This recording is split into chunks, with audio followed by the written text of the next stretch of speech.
Welcome to my channel. Printer printing very slowly over Wi-Fi?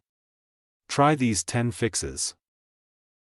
Printer printing very slowly over Wi-Fi?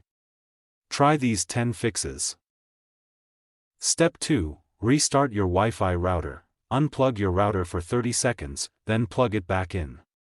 Wait until the internet connection is fully restored.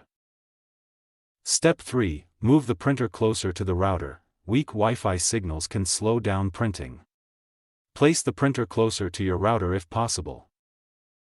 Step 4. Check Wi-Fi signal strength. Make sure your printer is connected to a strong and stable Wi-Fi network.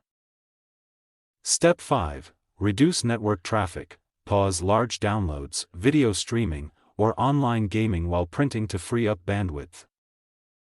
Step 6. Update printer drivers.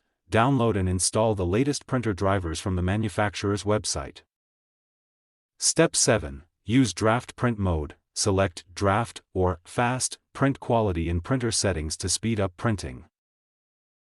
Step 8. Clear the print queue. Open the print queue on your computer and cancel any stuck or unnecessary print jobs. Step 9. Reconnect the printer to Wi-Fi. Remove the printer from the Wi-Fi network and reconnect it using the correct network credentials. Step 10. Update printer firmware. Check for firmware updates through the printer's control panel or companion app and install any available updates. Thanks for watching.